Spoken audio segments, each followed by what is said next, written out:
Quiero que ustedes abran sus Biblias a dos textos. Uno es Juan capítulo 17, versículo 21, y el otro es Marcos capítulo 15, versículos 33 y 34. Pero primero quiero leer los versículos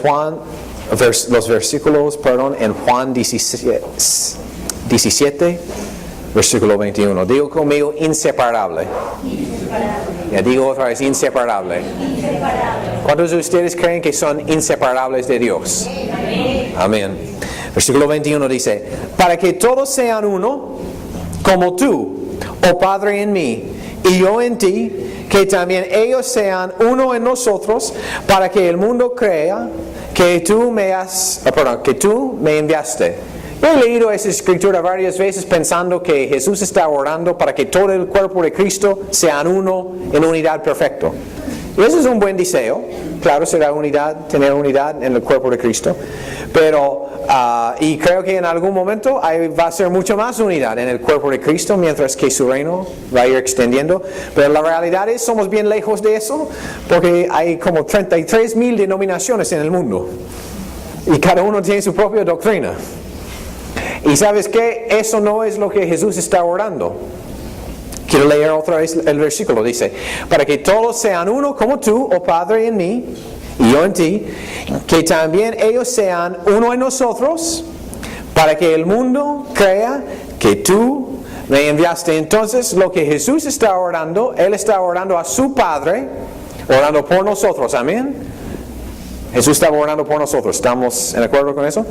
Él estaba orando para que tú y yo podamos ser uno con el Padre, como Jesús era uno con el Padre. Amén.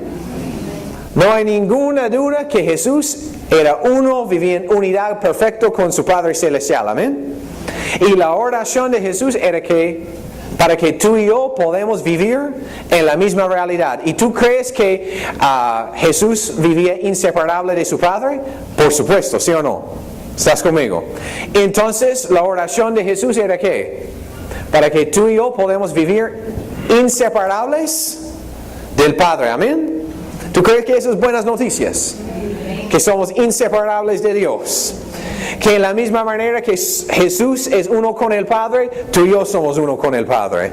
Porque la palabra dice, al que es un espíritu con el Señor, al que une con el Señor, un espíritu es con el Señor. Ustedes son un espíritu con el Señor. Amén. Entonces están de acuerdo que somos unos con el Padre. Somos unidos con el Padre. Amén. Ya, perfecto. Y ahora a Marcos capítulo 15, Marcos capítulo 15,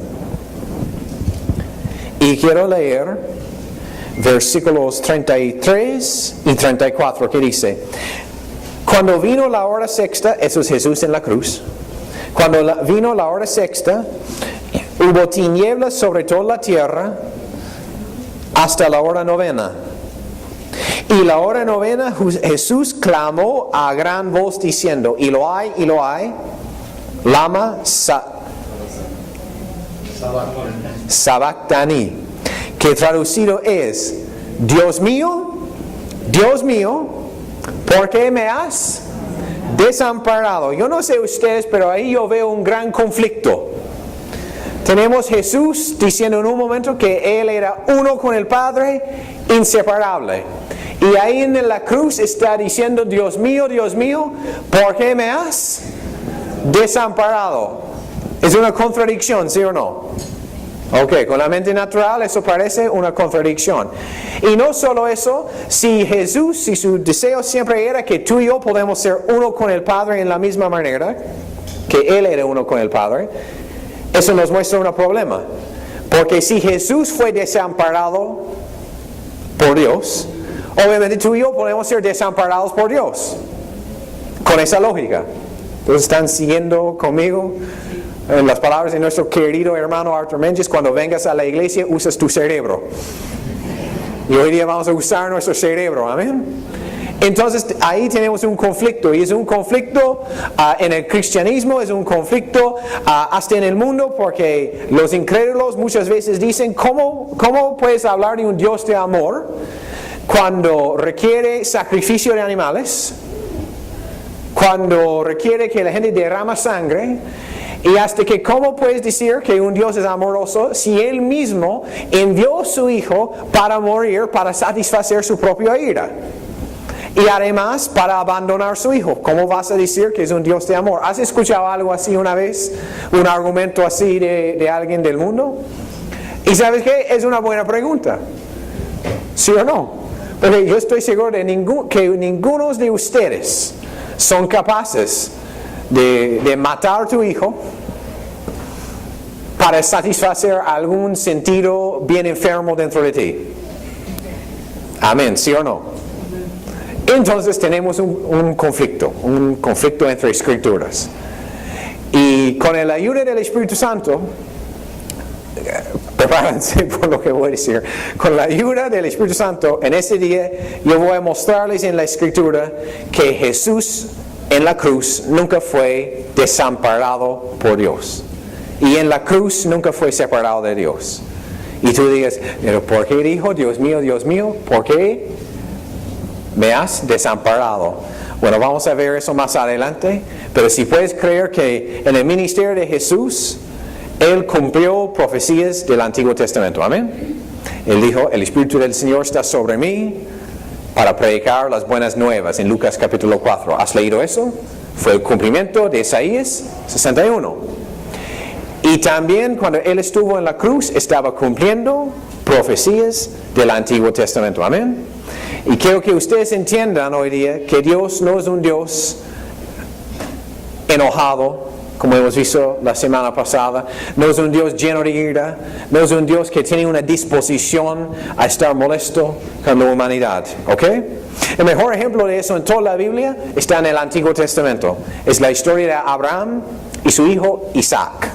Dios habló a Abraham, yo quiero que tú sacrificas tu hijo primogénito a mí en el monte...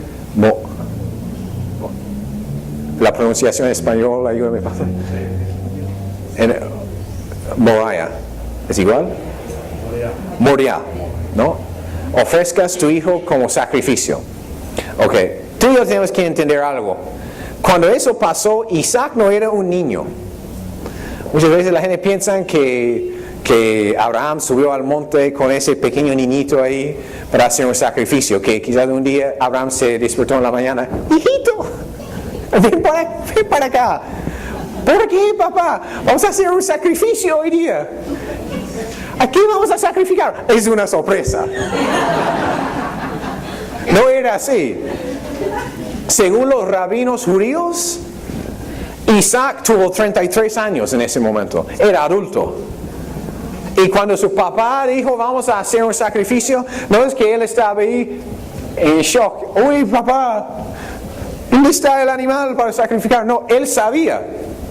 Él supo muy bien. Yo soy el sacrificio.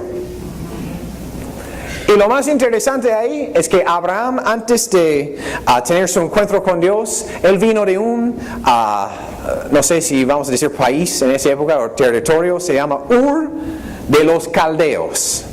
Y Ur de los Caldeos hoy en día es lo que está llamado el país de Irak, ahí en el Medio Oriente.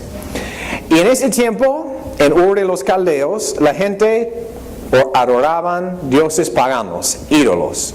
Por ejemplo, adoraba el sol, adoraba la luna, adoraba animales y tenía ídolos hechos de no sé, piedras, ¿no? Que adoraban también. Y todos sus dioses paganos tuvieron una cosa en común. Para adorar a ellos, era necesario sacrificar tu hijo primogénito hacia ellos. Entonces, cuando Dios habló a Abraham diciendo, tienes que ofrecerme tu hijo primogénito como sacrificio, él pensaba, ya, bueno, entonces Jehová, igual que el resto de esos dioses paganos, ¿no? Todos los dioses quieren que yo ofrezca a mi hijo, Jehová es igual, y bueno, no tengo otra opción sino hacerlo.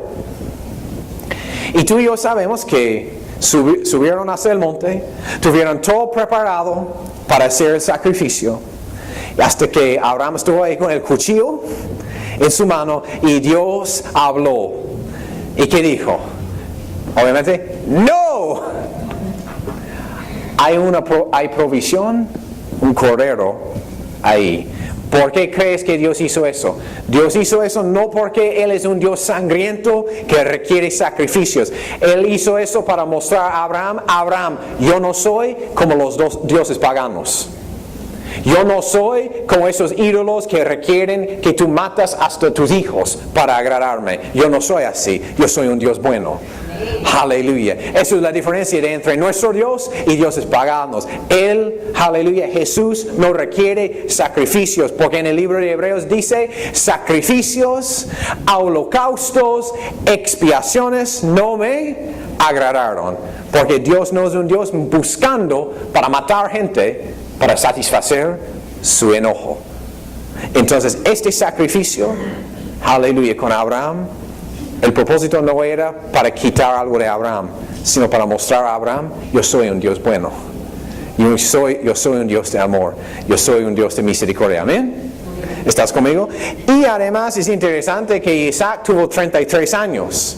Y cuando Jesús fue crucificado, él tuvo 33 años. Isaac tuvo que subir al monte llevando la madera para construir el altar para morir. Jesús tuvo que subir al monte del Calvario llevando su cruz. Amén. Aleluya. Y en este momento, cuando Isaac estuvo sobre el altar, ¿dónde estaba Abraham? Ahí con él, ¿sí o no? Y cuando Jesús murió en la cruz, ¿dónde estuvo Dios Padre? Ahí con él. Porque segundo de Corintios capítulo 5 versículos 18 y 19 dice, porque Dios estaba en Cristo reconciliando al mundo, consigo mismo al mundo, ¿no? Entonces, ¿dónde estuvo Dios cuando Jesús estaba en la cruz? Estuvo ahí, en Jesús. Entonces, aún en la cruz, Jesús no fue separado de Dios. Y la gente dice, no, pero clamó, Dios mío, Dios mío.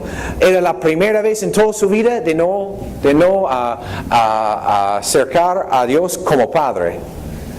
Y por esa razón dijo, Dios mío, para que tú y yo podamos clamar, Padre, Padre. Pero hay un problema ahí. Porque después de decir, Dios mío, ¿por qué me has desamparado? Bajas unos versículos más, él mismo dice, Padre, en tus manos encomiendo mi espíritu. Entonces, y si también ese concepto de Dios separado de Jesús en la cruz es literal, eso significa que Jesús tuvo que dejar de ser Dios para morir. Porque si fue separado de su Padre, los tres son uno, Padre, Hijo y el Espíritu Santo, Él tuvo que dejar de ser Dios para morir, para salvarnos de Dios. Y estás pensando, Dios mío, ya me tienes confundido ahora. Pero ves que es ilógico, ¿no? Suena absurdo, ¿sí o no? Entonces, Jesús estuvo con Dios ahí en la cruz. Pero la gente dice, ¿pero cómo puedes decir eso? ¿No? Nosotros sabemos, hablando de la perspectiva tradicional, y la semana pasada hemos visto las dos versiones del Evangelio, ¿sí o no? Tradicional y el Evangelio de Jesús. Muchas personas dicen, Dios es un Dios santo, entonces cuando puso todo el pecado sobre Jesús, Él tuvo que darle espaldas a Jesús para no mirar el pecado, y Él tuvo que morir y luego reconciliarnos con Dios. Y la idea es que Jesús derramó su sangre, estamos cubiertos en la sangre, y cuando Él nos mira, nos ve la sangre. Pero eso no es cierto. Aleluya, porque la sangre no fue derramado para agradar a Dios. La sangre fue derramado, según Hebreos 9, versículos 11 y 12, para limpiar nuestras conciencias de culpabilidad. Amén. Y ese concepto que Dios no puede ver el pecado, no es escritural. Y tú dices, ¿cómo vas a decir eso, hermano? Tú sabes que Dios es un Dios santo. ¿Cómo vas a decir que Él puede ver el pecado? Número 1, Génesis capítulo 3, la caída del hombre. El pecado entró en el mundo a través de Adán. A través de la desobediencia de Adán, el pecado y la muerte fue desatado a toda la raza humana. ¿Cuántos pueden decir que era el error más grande en todo el universo? Y Dios vino, como todos los días, Adán, ¿dónde estás? Estamos escondidos, Señor, tenemos temor porque estamos desnudos. ¿Quién te enseñó que estás desnudo? Porque el corazón de Dios hacia el hombre nunca cambió, amén. Y no solo eso, el primer pecador del universo ahí está teniendo una conversación con un Dios santo. ¿Aló? ¿Quién que ustedes piensan? Génesis capítulo 4, primer asesino, Caín y Abel. Dios vino. ¿Dónde está tu hermano? Dios está teniendo una conversación con el primer asesino en la historia del mundo. Entonces, no fue demasiado santo para hablar con un asesino. Aleluya. Y no simplemente eso, después, si lees toda la historia de Caín y Abel, aleluya. Aunque este hombre fue el primer asesino, Dios puso una marca de protección sobre él.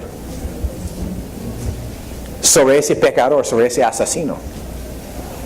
Aleluya. Y podemos ir hasta Abraham, y no quiero dar muchos ejemplos del Antiguo Testamento.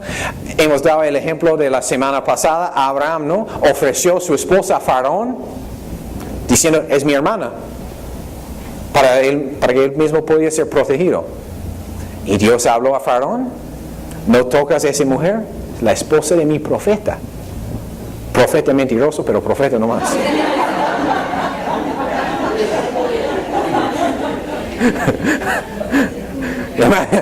A veces yo pienso, si yo fuera Dios, mirando el cuerpo, algunos en el cuerpo de Cristo, Dios mío, no hubiera dicho Dios mío, porque si eres Dios, no digas Dios mío.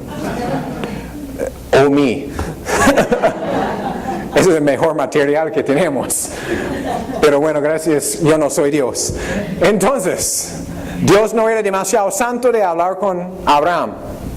Aleluya. David, el rey David, cayó en adulterio, violó a una mujer,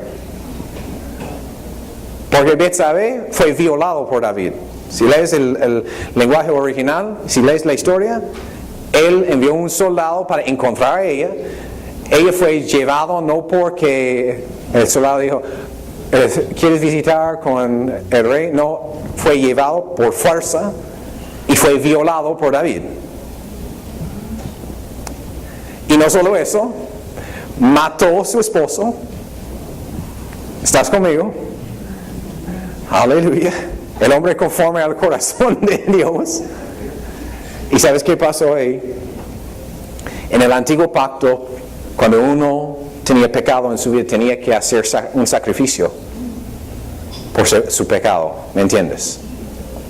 Y además, si quería entrar en la presencia de Dios como un sacerdote o algo, tenía que hacer un sacrificio. Si no, si entrabas en la presencia de Dios sin hacer sacrificio, caes muerto.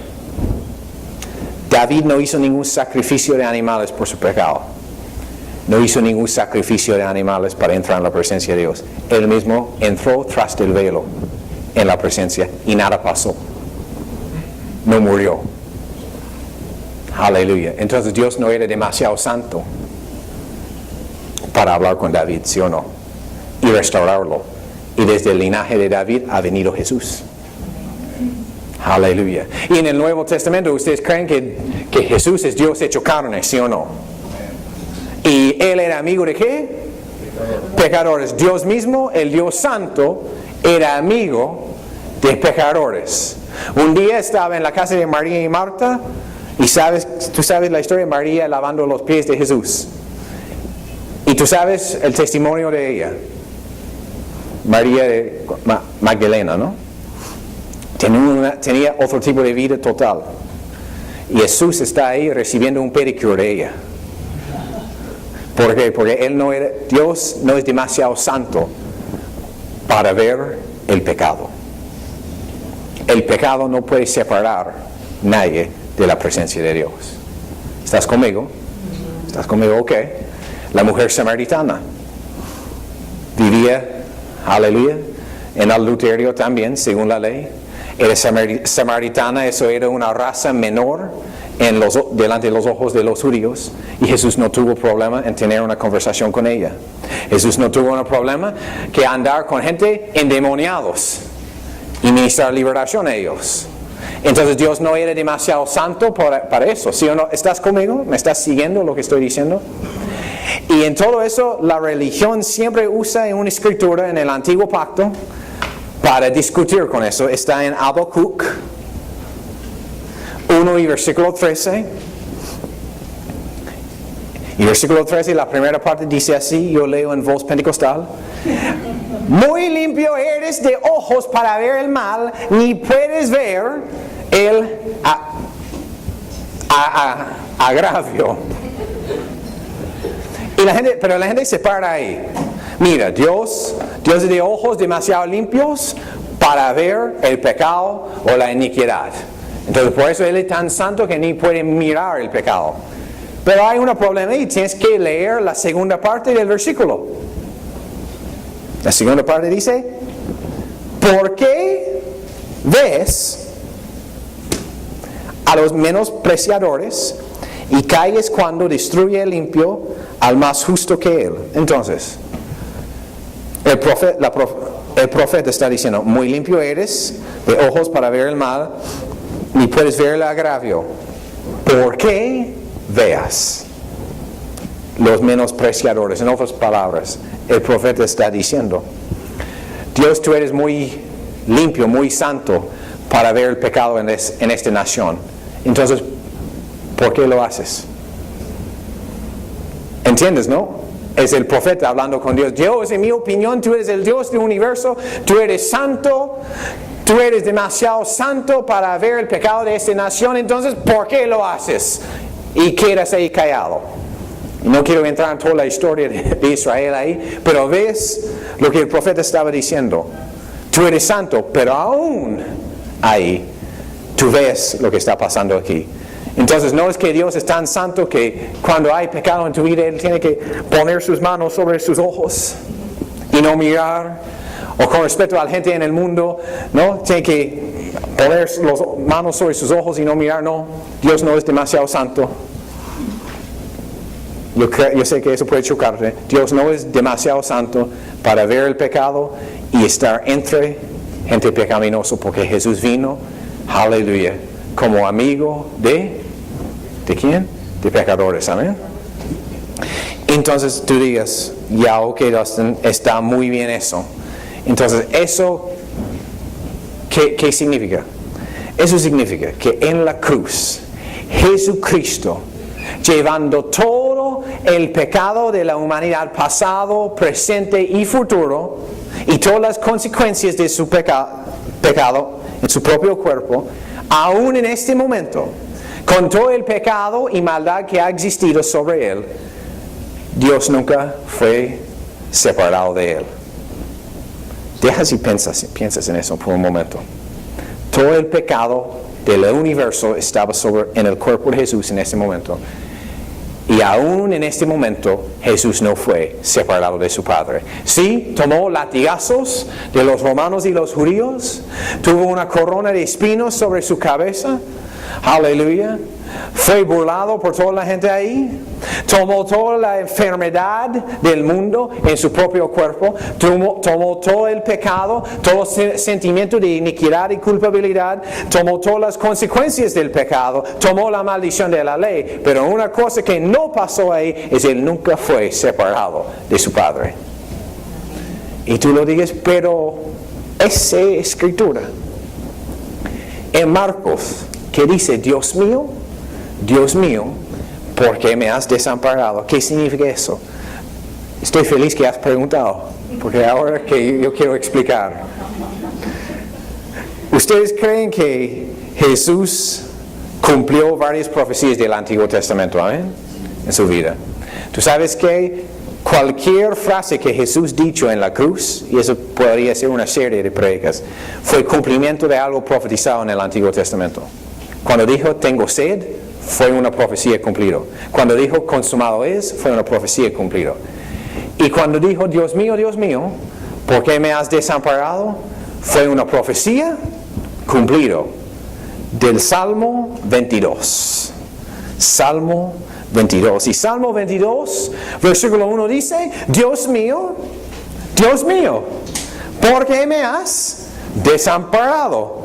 ¿Por qué estás tan lejos de mi salvación y de las palabras de mi clamor? Dios mío, clamo de día y no respondes, y de noche y no hay para mí reposo. Porque tú eres santo, tú habitas entre las alabanzas de Israel. En ti esperaron nuestros padres, esperaron y tú lo liberaste. Clamaron a ti y fueron liberados. Confiaron en ti y no fueron avergonzados.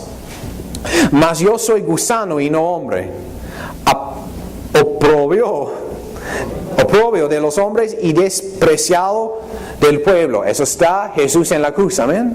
¿No? Sentía como un gusano por todo el pecado que llevó en su cuerpo, ¿no? Despreciado del pueblo por toda la nación de Israel. Y dice, saltamos hasta el versículo 11: no te alejes de mí, porque la angustia está cerca, porque no hay quien ayuda. Pero quiero decirte algo. Esa frase, no te alejes, es diferente en el hebreo. Y la Biblia en inglés tiene eso traducido como está en el hebreo. En vez de decir, no te alejes de mí, dice, no eres lejos de mí. No sé si estás captando, ¿no? En inglés está escrito ahí, ¿no? No eres lejos de mí. Jesús en la cruz, sufriendo todo lo que sufrió, y está diciendo, pero tú, Padre, tú no eres lejos de mí. Aleluya, aleluya. Vamos a continuar leyendo. Versículo 12. Me han rodeado muchos toros fuertes, toros de Basán, me han cercado. Eso es una profecía sobre los romanos. Abrieron sobre mí su boca como león rapaz y rugiente. Eso es una descripción de los judíos y la gente que se burlaban de él. Ha sido derramado como aguas y todos mis huesos se desconjuntaron. Mi corazón fue como cera, derritiéndose en medio de mis entrañas, como un tiesto. Se secó mi vigor, mi lengua se pagó a mi paladar, y me has puesto en polvo de la muerte. Contar puedo todos mis huesos. Entre ellos me miran y me observan. Saltan hasta el versículo 18. Dicen, repartieron entre mis vestidos, y sobre mi ropa echaron suertes. Eso es Salmo 22. Estaba profetizando que la cruz. Mas tú, Jehová, así dice, no te alejes, pero como el lenguaje original dice, mas tú, Jehová, no eres lejos. Aleluya. Aleluya. Fortaleza mía, apresurarte a socorrerme. Libra de la espalda mi alma, del poder del perro mi vida. Sálvame de la boca del león y líbrame de los cuernos de los búfalos. Entonces ahí podemos ver que Jesús no fue separado de Dios. Amén. En la cruz, porque dentro de todo su sufrimiento Él dijo, no eres lejos de mí. Y tú digas, ¿y por qué eso es algo importante? Porque tienes que entender, en los tiempos de los judíos, en los tiempos bíblicos, hubo un juicio por blasfemia. Y ese juicio era ser crucificado. Y si alguien dijo que era Dios, tenía que ser crucificado para mostrar que eran maldecidos por Dios y maldecidos por decir que era Dios. Entonces, según los judíos, Jesús estaba cometiendo ¿qué? Blasfemia. Y por eso tuvo que ser crucificado. Y ellos estaban crucificando a Él para mostrar a todos los otros judíos, está cometiendo blasfemia y no es el Hijo de Dios. Pero de pronto, en toda su angustia en ese momento, Jesús comenzó a cantar. Porque Salmo 22 era una canción para los judíos. Y todos los judíos que estudiaban el judaísmo tuvo que memorizar Salmos 22, 23 y 24. Y en medio de su angustia, Jesús en la cruz comenzó a cantar. No comenzó a decir, como yo estoy, Dios mío, ¿por qué me has desamparado? Literalmente estaba cantando como letra de una canción. Y eso era una señal por todos los judíos presentes. Eso sí es el Hijo de Dios. Eso sí es el simiente de Abraham. Eso sí es el simiente de David. No es un hombre que ha cometido blasfemia, sino realmente es el Hijo de Dios. Aleluya. Porque por ellos el señal que tú has blasfemado es vas a ser separado de Dios. Pero cuando él comenzó a cantar Salmos 22 ahí, era una señal para todo judío. Y este hombre no está separado de Dios, porque ese hombre es Dios. Y hemos crucificado al Hijo de Dios. Aleluya. Era una señal profética a ellos que Jesús era el Hijo de Dios. Aleluya. Amén.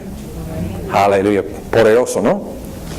Y tú dices, pero ¿por qué eso es importante? Es muy simple. Dios nunca abandonó a Adán, ni a Abraham, ni David, ni la nación de Israel en su infidelidad. Y en la cruz, Jesucristo con todo el pecado desde la caída hasta todo el pecado en el futuro que pueden ser cometidos y todas las consecuencias de esos pecados y todas las enfermedades y todas las maldiciones fue puesto sobre él. Y aún en ese momento, con todo ese pecado, él tampoco fue abandonado por Dios. Amén. Y eso es importante porque si Jesús con todo el pecado de la humanidad sobre él no fue abandonado por Dios, eso nos muestra que tú y yo jamás podemos ser abandonados por Dios. No importa lo que tengas en tu vida ahora, ni problema que tengas, has tenido o vas a tener, será imposible ser desamparado o dejado o abandonado por Dios. Amén. Aleluya. Aleluya. Y Jesús cantando eso en medio de su angustia. Probablemente con todo el pecado del mundo sobre él, yo me imagino que sentía quizás separado de Dios. Pero él comenzó a cantar Salmos 22 y para quizás acordar a él mismo, yo no soy separado de mi Padre. Y si me das un poco de libertad aquí, con dar mi opinión sobre algo, a veces yo leo la historia de Pablo y Silas en el cárcel, en Hechos capítulo 16, ¿no? Y yo pienso, ¿no? Bueno, probablemente se sentían deprimidos, sentían como fracasados, tenía tanto deseo para predicar el evangelio, avanzar el reino de Dios y terminaban en el cárcel. Y la palabra dice que comenzaban a cantar canciones a Dios. Y a veces yo pienso, ¿es posible que quizás cantaba Salmos 22? Dios mío, ¿por qué me has abandonado? Y cantaba todo el salmo para hacer a ellos acordar. Podemos sentir abandonados por Él, pero no somos abandonados por Él y jamás vamos a ser abandonados por Él. Amén. Aleluya. Aún, y eso es radical para la gente, en los 3 días que entre su muerte, sepultura y resurrección, cuando Jesús bajó hasta Hades, ¿no? El infierno, hizo no solo, sino con Dios Padre. Dios Padre fue ahí con él. Y no es que la gente piensa a veces que Dios tuvo que morir y entró en el infierno y por 3 días tuvo una pelea duro con el diablo. No. El diablo fue derrotado en la cruz. Jesús fue hasta abajo para predicar. Eso es lo que la palabra dice. Fue al infierno no para pelear contra el diablo, sino para predicar a los espíritus que estaban en cautividad. Amén. Y llevar la cautividad cautivo. Aleluya. Y lo interesante es, y está subiendo mi espíritu para compartir, en los tiempos bíblicos, ustedes han leído la escritura que dice, contra las puertas de Hades no prevalecerán contra mi iglesia. Amén. Aleluya. En esa época las puertas solo podían ser abiertas desde adentro hacia afuera. Bueno, Jesús murió, aleluya, derrotó el diablo en la cruz. Él y el Padre se bajó hasta el infierno, predicó a toda la gente ahí y abrió las puertas del infierno desde adentro. Se ascendió a la diestra de la majestad y ya tiene las llaves sobre el muerte, el infierno, aleluya, las llaves del reino. Amén. Aleluya. Y ha dado esas llaves a nosotros. Aleluya. Y tú digas, eso suena excelente, pero ¿por qué es una gran cosa eso? ¿Por qué? Porque lo que tú creas acerca de Dios es lo que tú vas a transmitir al mundo. Si tú crees que Dios es capaz de abandonar a alguien por vivir en pecado, tú vas a ser capaz de abandonar a alguien por el pecado en sus vidas. O si tú crees que Dios va estar, no quiero decir persiguiendo, pero si tú crees que Dios nunca va a dejar ni desamparar a nadie, tú tampoco vas a dejar o desamparar a nadie. Amén. Termino con esa historia. Cuando yo estaba en el Instituto Bíblico en Canadá, en mi segundo año estuvimos tomando el curso de consejería con la pastora Roxanne. Y ella comenzó a contar una historia a nosotros. Ella dijo que a nosotros que unos meses antes recibió una llamada de la iglesia en Toronto. El ministerio ahí tuvo 2 iglesias. Y ella fue a Toronto un día para una cita de consejería con una chica ahí, porque ella es consejera cristiana. Y habló con esa chica y para hacer la historia corta, esa chica era stripper y prostituta, pero entregó su vida a Cristo y estaba yendo a la iglesia. Seguía trabajando en eso, pero estaba congregando porque nunca ha ido a la universidad, no tenía ninguna otra educación en nada. Entonces la iglesia estaba tratando de ayudar a ella para que podía entrar en la universidad o algo para estudiar, ¿me entiendes, no? Y salir ese estilo de vida. Entonces, la pastora Roxana estaba dando consejería, discipulado, y después de unos meses, esa chica, su nombre era Jessica vino y dijo, pastora, tenemos que hablar, yo tengo un problema. ¿Cuál es eso? Estoy embarazada. Y el padre es uno de mis clientes. Y definitivamente no es un buen padre, una persona que va a ser buen padre, y tampoco quiere él en mi vida.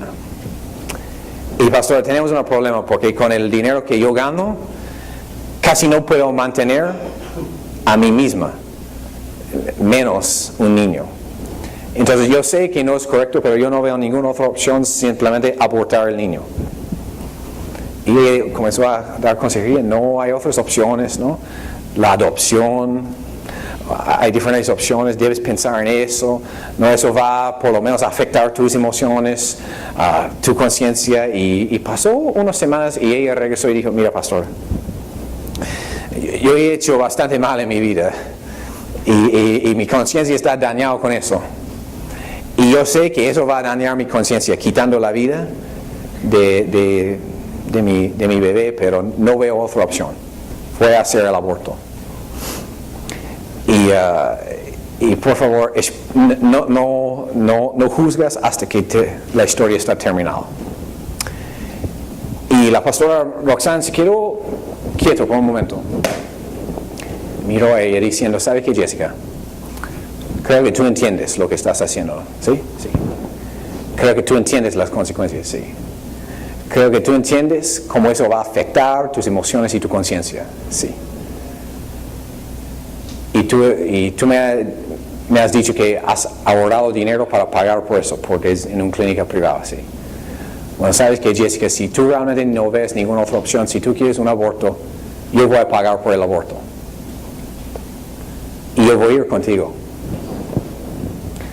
¿Por qué? Porque yo no estoy de acuerdo con eso. Pero sabes que yo prefiero sufrir contigo que dejarte sufrir sola. Yo quiero que ustedes saben algo. Dios Padre, en medio de tus tormentas, aunque yo sé que Dios no va a sufrir completo todo eso y suena muy lindo, Dios prefiere sufrir contigo que dejarte sufrir solo. Entonces ella dijo, ok, de acuerdo. Entonces los días pasaban y justo vino el día para hacer el aborto. La pastora vino, Jessica vino, y la pastora tomó su mano y dijo, vamos a entrar a la clínica. Y a punto de entrar a la clínica, Jessica cayó en los brazos de la pastora llorando y llorando y llorando y dijo, yo no puedo abortar ese hijo, ese niño. ¿Y sabes por qué? Porque Dios me ama tanto de enviarte a mi vida para ayudarte y estar conmigo a pesar de mi estilo de vida. Quizás Él me ama suficiente para ayudarme en criar este niño. Su hija tiene 12 años ahora. Aleluya. Su hijo tiene 12 años ahora. Jessica ha ido a la universidad, tiene una carrera, parte del ministerio de música en su iglesia, y la iglesia ha manejado esta situación con tanta sabiduría. Ningún miembro de la iglesia sabe nada de su vida antes de Cristo. Aleluya. Tú digas, eso es radical, eso se llama evangelio. Hasta que tú aprendes a amar así, no entiendes el amor de Dios. No, pero nosotros tenemos un estándar. Excelente, sí, tenemos un estándar. Pero quizás si fue tu hija, tu actitud será diferente. Y voy a dejar a ustedes pensar en eso, pero la realidad es, si tú entiendes que Dios no va a dejar a nadie y abandonar a nadie, tú no vas a ser capaz de abandonar a nadie, no importa los problemas en sus vidas. Amén. Porque nosotros estamos llamados a amar como Dios. Hay solo un mandamiento en el nuevo pacto. Jesús dijo, amos unos a otros como yo los he amado. Aleluya. El señal que tú entiendas el evangelio es cuando comienzas a amar como Dios. Amén. Aleluya. Vamos a orar. Señor, te damos gracias por este día. Te damos gracias por tu amor, misericordia y gracia que es radical, que no tiene límites. Gracias, Señor, que podemos caer 1000 veces, pero tú estás ahí los 1000 veces para levantarnos. Gracias, Señor, que tú nunca dejas de creer lo mejor en nosotros. Tú nunca dejas de tratar de ayudarnos.